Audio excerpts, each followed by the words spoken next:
Hello, what's up sa inyong lahat mga kabayan? Sa video na to mga kabayan, tuturuan ko kayo kung paano makikita na copyright ba yung video na i-upload mo sa yung Facebook page.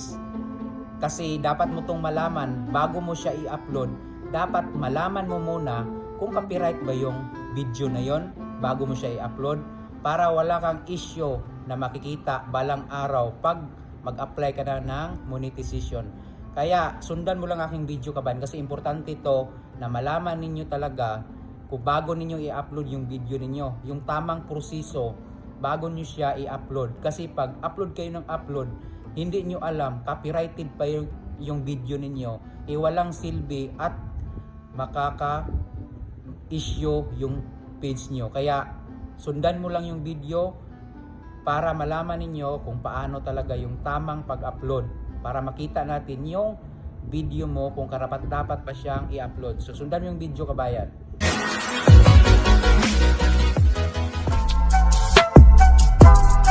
Ito kasi yung tamang pag-upload ng video sa Facebook page kasi bago mo siya i-upload ay makikita mo na ang Facebook page video mo kung copyright ba o hindi. Kaya ang una natin gagawin para makita ninyo, punta lang tayo sa Google. Click natin yung Google. Pag nandito natin sa Google, dito yung lalabas. I-type lang ninyong Creator Studio Facebook. Ito yung lalabas una. Ito yung i-click natin. Yan, i-click natin yan. Pagkatapos, siyempre, tinuruan ko na kayo kung paano dito mag-upload. Diba? May video tayo. So, ang una natin gagawin, i-click lang natin tong Create Post. Yan. Click natin yan. Click natin tong add video. Tapos upload from desktop. Tapos photo and library. Ngayon kabayan, itong i-upload natin, itong video na to ay may background music, no? At kung walang background music, ganun pa rin yung gagawin ninyo. Ito may background music. So dito natin malalaman kung copyright ba yung background music na yon. Kaya mas okay kasi na dito tayo dadaan kasi nga hindi maapektuhan ng ating channel kung may copyright siya. Para hindi natin ituloy kung may copyright ba talaga. So i-click natin ito. Tapos i-click natin to. Choose. Yan. Compressing video. Yan. So, nag-loading siya. So, una mong gagawin, click mo tong language. Type mo dyan, Filipino. Yan, click mo yung Filipino kasi Filipino tayo. Iwasan ng ganong yung multiple language. Baba tayo. Type tayo ng dito, title. So, sample trabaho. Ako ngayon. Yan, double tap ko.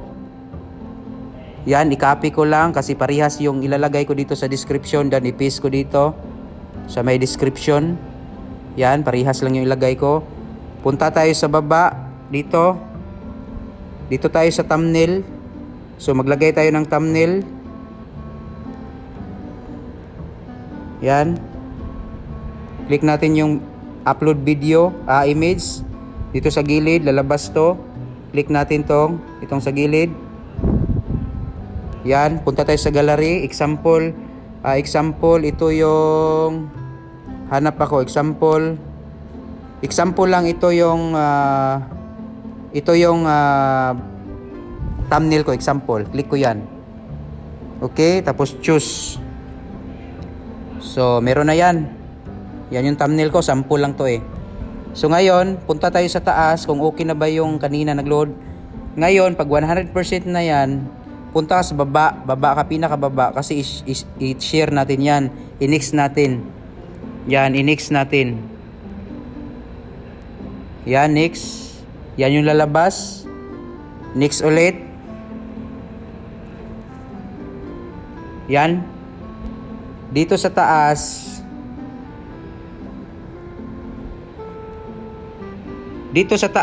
makikita natin na ang ating video ay hindi copyrighted.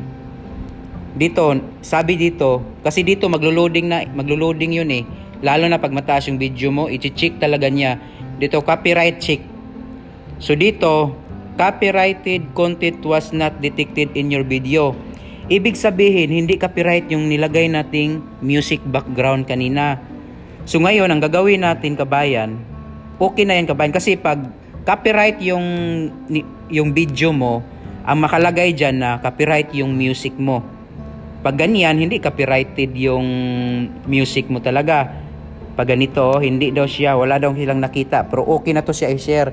So ang gagawin mo, punta ka lang sa pinakababa, i-click mo tong share para ma-post mo na sa Facebook page mo. So yun lang kabayan. Ngayon, hindi ko to ipopost kasi nga ito ay sample lang. Ito na yung pang-last kabayan. Tapos may lalabas dito done, i-click mo. So yun lang kabayan. Kasi napaka-importante talaga na malaman natin na copyright yung music na in-upload natin o hindi. Kaya yan kabayan, no? Maganda ito kung dito ka dadaan sa tamang pag-upload sa Facebook page mo. Maraming salamat and paki-share sa video kabayan.